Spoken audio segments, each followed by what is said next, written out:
नमस्कार विद्यार्थी मित्रांनो. सेतू अभ्यासक्रमातील इयत्ता 7वीतील सामाजिक शास्त्रामधील जो भूगोल विषय आहे, या विषयातील 28व्या दिवसामध्ये सर्व विद्यार्थ्यांचं पुनश्च एकदा स्वागत आहे. आज या व्हिडिओमध्ये आपण सेतू अभ्यासक्रमामध्ये जो इयत्ता 6वीमधील भूगोल विषयातील नैसर्गिक संसाधने हा घटक आहे, या घटकावर उजळणी करून घेणार आहोत. तर बघा, इथे काही प्रश्न दिलेले आहेत. पहिले काही बाबी आठवूया. संसाधने म्हणजे काय, याचं उत्तरसुद्धा आपण या अगोदरच्या दिवसामध्ये म्हणजे 27व्या दिवसामध्ये समजून घेतलेलं आहे की संसाधने कशाला म्हटलं जाते. तर इथे संसाधनेच्या ऐवजी नैसर्गिक संसाधने कशाला म्हटलं जाते ते लिहून घ्यायचं आहे. ठीक आहे. तर इथे तुम्हाला त्याचं उत्तर दिसून पडत आहे की ज्या नैसर्गिक संसाधनांचा घटकांचा वापर मानव करतो त्यांना नैसर्गिक संसाधने असे म्हणतात. त्यानंतर काय म्हटलेलं आहे, आठवले नसेल तर आधीच्या तासिकेतील आशय वाच किंवा लिंकचा उपयोग कर. खाली तुम्हाला लिंक दिलेली आहे, तिचा उपयोग करायला सांगितलेला आहे. तर आपण आता समोरील प्रश्नांची उत्तरं देण्याच्या अगोदर इथे म्हटलेलं आहे की 6 वर्गाच्या पुस्तकाचा आधार घ्या आणि चित्रांचा आधार घ्या आणि पेन्सिलचा आधार घेऊन या प्रश्नांची उत्तर सोडवायची आहे. तर बघा, सर्वप्रथम आपण 6 वर्गातील जो पाठ आहे त्या पाठाकडे वळूया आणि तेथील उजळणी करून घेऊया. बघा, आपण आलेलो आहोत 6 वर्गातील जो 8वा पाठ आहे नैसर्गिक संसाधने. या अगोदरच्या 27व्या दिवसाच्या उजळणीमध्ये सुद्धा आपण यावर थोडक्यात चर्चा केलेली होती. इथे सुद्धा थोडक्यात आपण चर्चा करून घेऊया. म्हणजे जे प्रश्न दिलेले आहेत त्या प्रश्नांशी संबंधित विषयांवर जास्त भर देऊन आपण आज चर्चा करून घेणार आहोत.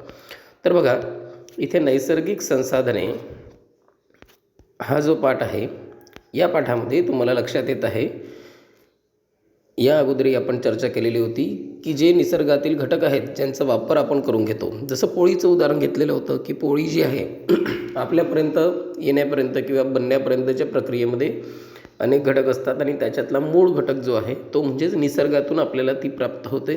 निसर्गातील माती आणि पाणी यांचा वापर करूनच आपल्याला ह्या वस्तू उपलब्ध होतात. अशाच अनेक वस्तूसुद्धा, पदार्थांसोबत अनेक वस्तूसुद्धा असतात, याचीसुद्धा आपण चर्चा करून घेतलेली आहे.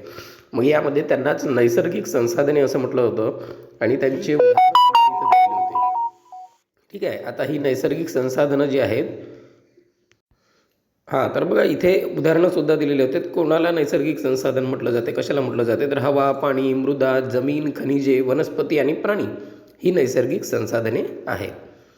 त्याचबरोबर इथे या पाठातली माहिती आपण घेतली असता आपल्या लक्षात येत आहे, इथे चित्र दिलेले आहेत. या चित्रांवरून सुद्धा तुम्हाला हे नैसर्गिक संसाधने जे आहेत यांचा वापर आपण कसा करून घेतो हे समजून सांगण्यात आलेलं आहे. जसं 8.2 ते 8.13 ही जी चित्र आहेत, या चित्रांवरून तुम्हाला प्रश्नांची उत्तरं द्यायची आहेत. सोबत या पाठामध्ये तुम्हाला या चित्रांचा आधार घेऊनच या घटकांची माहिती दिलेली आहे की जे नैसर्गिक संसाधने आहेत त्यांचा वापर आपण कसा करून घेतो. जसं उदाहरणार्थ इथे दिलेलं आहे 8.2चं चित्र आहे. या चित्रामध्ये शेतीकाम दिलेलं आहे, याची माहिती इथे आपल्याला दिसून येते. आकृती 8.2मध्ये जसं बैलाच्या सहाय्याने शेतकरी जमीन नांगरताना दिसत आहे, यावरून असं लक्षात येते की इथे कशाचा उपयोग केला जात आहे, मृदा हे संसाधन आहे. ठीक आहे. अशाच पद्धतीने वेगवेगळ्या 8.3 ते 8.5मध्ये तुम्हाला मासे पकडताना दाखवलेलं आहे. एक माणूस विहिरीतून पाणी काढत आहे, असे पाण्याच्या बाबतीत दिसत आहे. हा एक आहे तुम्हाला दिसत आहे. आणि मासे पकडताना सुद्धा आपण बघूया इथे, हा बघा, या चित्रामध्ये मासेमारी करताना दिसतो आहे. तर या चित्रांमधून आपल्या लक्षात येत आहे की याच्यातील पाणी हा जो घटक आहे, पाणी या नैसर्गिक संसाधनाचा वापर या चित्रांमधून दिसून येतो. म्हणजेच ज्यामध्ये एक मासेमारी करताना पाणी काढताना जो दिसत आहे 8.3 व 8.5 म्हटलेला आहे. अशाच पद्धतीने तुम्हाला अजून माहिती दिलेली आहे थोडक्यात की पृथ्वीवरील एकूण 100% जे पाणी आहे त्याच्यापैकी फक्त 3% पाणी जे आहे ते वापरण्यायोग्य आहे आणि त्याच्यापैकी वापरण्यास उपलब्ध जे पाणी आहे ते 0.003% एवढंच आहे. एवढंच पाणी सजीव पृथ्वीवरचं सरळ डायरेक्टली वापरू शकतो. याचबरोबर अधिक माहिती आणखी तुम्हाला दिसून येते की समोरचे जे चित्र आहे, जसं लाकूड फाटा गोळा करताना एक स्त्री दिसत आहे, तर त्यावरून सुद्धा माहिती दिलेली आहे. 8.6मध्ये लाकडे गोळा करताना, मध गोळा करताना, 8.4मध्ये, 8.10मध्ये रबराचा चिक काढताना, असे अनेक उदाहरणं दिसत आहे. यावरून आपल्या लक्षात येत आहे की जे या नैसर्गिक घटकांपासून आपल्या गरजा भागवण्याकरिता आपण ही वेगवेगळ्या प्रकारची उत्पादनं मिळवतो. याचबरोबर वनस्पती यांचं म्हणजे वनस्पतींपासून हे मिळत असतात. या ठिकाणी त्याचे उदाहरणं दिलेले आहेत. याचबरोबर काही नद्यांची नावं दिलेली आहेत की मानव वस्ती करून राहू लागला आणि त्या काळामध्ये सिंधू, नाईल, युफ्रेटिस, होयांग या नद्यांची खोरी त्यापैकी काही उदाहरणं आहेत की ज्यामध्ये शेती त्या नद्यांच्या आसपास करण्यात येऊ लागली आणि मानवाने तिथे आपले ठाण मांडले किंवा त्या ठिकाणी शहरे अस्तित्वात आली किंवा गाव अस्तित्वात आले किंवा मानवाने त्या ठिकाणी आपल्या वस्त्या निर्माण केल्या. तर वनांपासून आपल्याला अशा प्रकारे वेगवेगळ्या वस्तू मिळतात आणि त्या वनांचा प्रदेश ज्या ज्या भागामध्ये आहे त्या पद्धतीने त्याचे वितरण आढळतं. ते थोडक्यात तुम्हाला अशा पद्धतीने पृथ्वीचा जो तुम्ही 7व्या वर्गामध्ये जो आता पाठ बघत आहात किंवा 6व्या वर्गामध्ये जो पाठ बघितला ज्यामध्ये तुम्ही अक्षरवृत्ते, रेखावृत्ते बघितलेली आहेत, विषुववृत्त वगैरे, तर याच्यावरून पृथ्वीचे जे स्थान आहे त्या स्थानांवर वेगवेगळ्या स्थानांवर कशा प्रकारची वने आढळतात त्याचं थोडक्यात तुम्हाला इथे चित्र दिसते आहे. या भागात विषुववृत्तीय वने, पानझडी वने, त्यानंतर उष्णगवताळ वने, काटेरी वने, असे वेगवेगळ्या वनांचे प्रकार. यावरून सुद्धा माहिती दिलेली आहे की वेगवेगळ्या वनांमध्ये राहणारे प्राणीसुद्धा आपल्याला वेगवेगळ्या प्रकारचे दिसून येतात.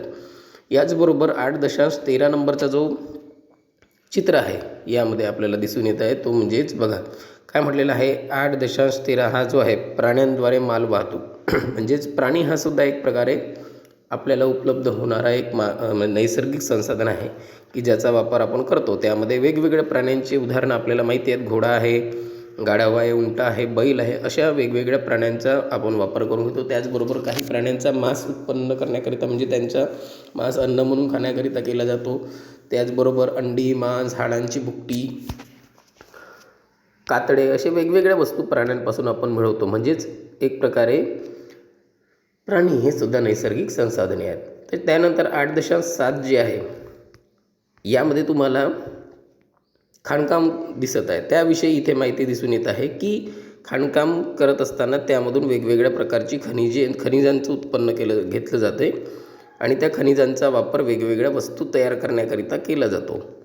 ठीक आहे. जसं छोटंसं उदाहरण घ्यायला गेलं तर लोखंड जो आहे, लोखंडाच्या आपण आपल्या घरामध्ये भरपूर वस्तू बघतो. तर ह्या वस्तू कुठून मिळवल्या जातात तर ह्या जमिनीच्या आतमधून जी वेगवेगळी खनिजे काढले जातात त्या खनिजांमधून धातू मिळवले जातात आणि त्या धातूंपैकी जसं लोह असेल त्या लोहापासून मग वेगवेगळ्या वस्तू तयार केल्या जातात ज्याचा आपण वापर करतो. अशा पद्धतीने जे आपल्या दैनंदिन वापरातल्या वस्तूसुद्धा आहेत त्या वस्तूसुद्धा आपल्याला निसर्गातूनच प्राप्त होतात. सरळ नाही तर आपण त्याच्यावर प्रक्रिया करतो आणि त्यानंतर त्यांना मिळवतो.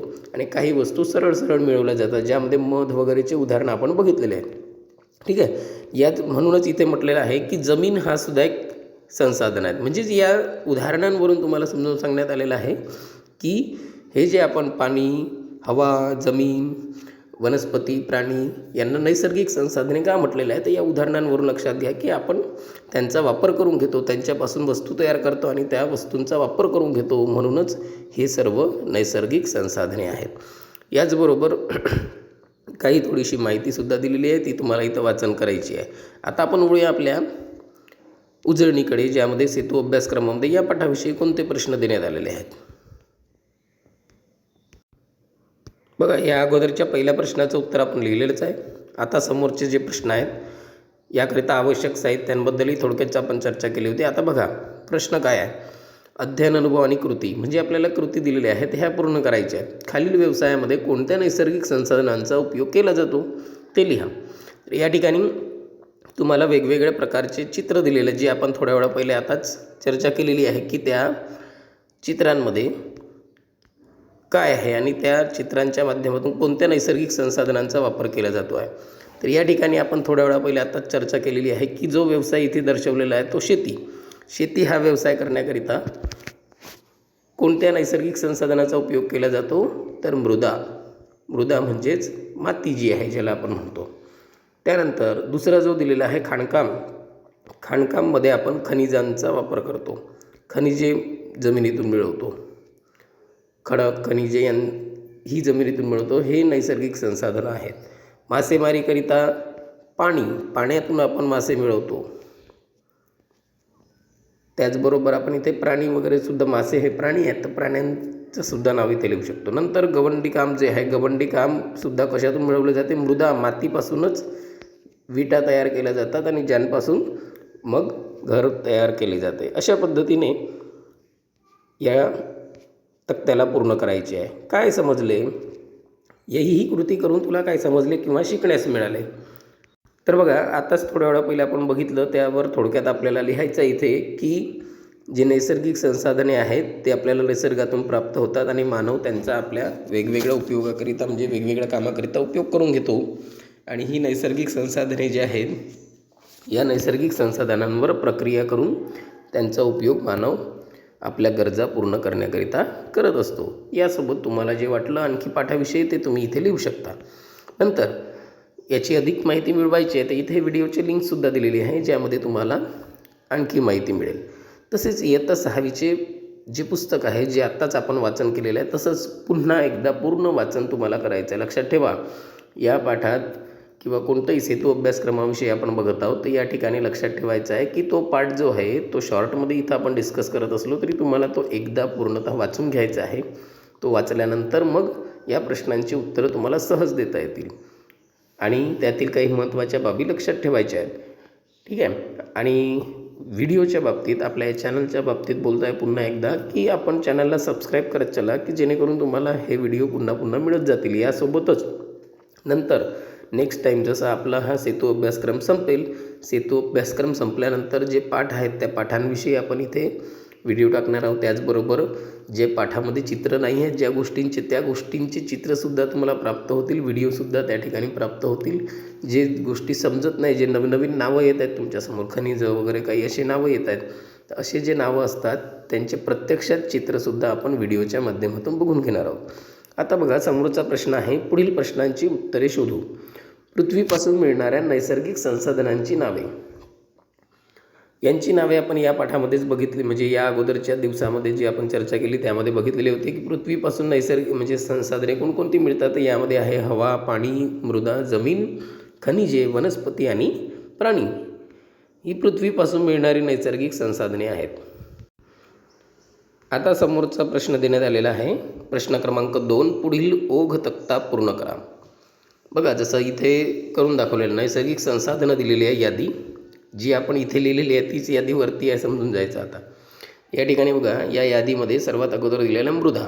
मृदा म्हणजे माती. मातीपासून आपण काय मिळवतो? मातीमध्ये शेती केली जाते, तर हे शेती लिहिलेलं आहे. श्वसन, आपल्याला जो वायू मिळतो, ऑक्सिजन वगैरे घेतो, कुठून घेतो आपण? हवेमधून घेतो, म्हणून इथे हवा हे नैसर्गिक संसाधनाचं नाव लिहिलं जाईल. पाणी, पाण्यापासून आपल्याला काय मिळते? यात तुम्ही मासे, मीठ यांपैकी उदाहरण लिहू शकता. त्यानंतर धातू कुठून मिळतो आपल्याला? खनिजांपासून मिळतो. आपण बघितलेलं होतं या अगोदर, धातू आपल्याला खनिजांपासून मिळतो, तर इथे खनिजे लिहायचं आहे. वनस्पतींपासून आपल्याला अनेक वस्तू मिळतात, त्यांपैकी तुम्ही काही लिहू शकता, लाकूड फाटा लिहू शकता किंवा अजून वनस्पतींपासून मिळणाऱ्या वस्तूंपैकी कोणत्याही एक लिहायचं आहे. नंतर आहे मासळी दिलेलं आहे, तर मासळी आपल्याला प्राणी एक आहे एक प्रकारचा, ठीक आहे, म्हणून त्यामुळे प्राणी लिहूया. त्यानंतर दोन्ही खाली दिलेले आहेत, तर यामध्ये नैसर्गिक संसाधने जी आपण लिहिलेली आहे या ठिकाणी, त्याच्यापैकी जो शेवटचा आहे तो बघायचा आणि त्याच्याशी संबंधित तिथे लिहायचं आहे. जसं आपण इथे बघितलेलं होतं, शेवटचा राहिलेला होता बघा, हवा, पाणी, मृदा, जमीन, खनिजे, वनस्पती आणि प्राणी. यापैकी काय काय झालेले आहेत आपले? हवा, पाणी, मृदा, धातू. त्यानंतर इथे तुम्ही ॲड करू शकता पुन्हा जमिनीपासून आपल्याला खनिजे मिळतात, असंही या ठिकाणी आपण ॲड करू शकतो. तर अशा पद्धतीने आपल्याला हा आजचा 28व्या दिवसाचा सेतू अभ्यासक्रम दिलेला होता. यानंतर आपण 29व्या दिवसावर सेतू अभ्यासक्रमाची उजळणी करून घेणार आहोत. आणि महत्त्वाचं लक्षात घ्यायचं आहे की दररोज तुम्हाला अपडेट नोटिफिकेशन मिळत असते सबस्क्राईब केल्यानंतर, आणि त्याचबरोबर तुम्हाला दररोज व्हिडिओ टाकले जात आहेत, तर ते दररोजचे व्हिडिओ बघायचे आणि तेव्हाच त्याच वेळी तो होमवर्क जोही इथलं होमवर्क दिलेला आहे किंवा इथे प्रश्न दिलेले आहेत ते त्याच वेळी पूर्ण करायचे आहेत. तुम्हाला केव्हाही तुमच्या शाळेमध्ये हे मागितले जाऊ शकतात किंवा यांच्यावर तुम्हाला नोटबुक जेही तुम्ही तयार केलेले आहेत ते तपासण्याकरिता मागितलं जाऊ शकते किंवा त्याचसोबत जे चाचण्या आहेत चाचण्या सोडवताना तुम्हाला यांचा आधार घेता येतो. हे सोडवलेले असले तुम्ही पूर्ण तर यांच्यापैकीच प्रश्न तुम्हाला चाचण्यांमध्ये दिलेले आहेत. त्यामुळे लक्षात ठेवायचं आहे की या प्रश्नांची उत्तरं ज्या पद्धतीने समजून सांगण्यात येतात त्या पद्धतीने पूर्ण करायची. आणि एवढंच नव्हे ते व्हिडिओ पाहून जसेच्या तसे लिहायचे नाही तर तुम्ही सोबत स्वतः शोधण्याचासुद्धा प्रयत्न करायचा. नंतर व्हिडिओ बघायचा म्हणजे आपलं काय चुकलं किंवा काय एक्स्ट्रा लिहायचं होतं त्याच्याविषयी सुद्धा तुम्हाला इथे माहिती मिळेल. धन्यवाद.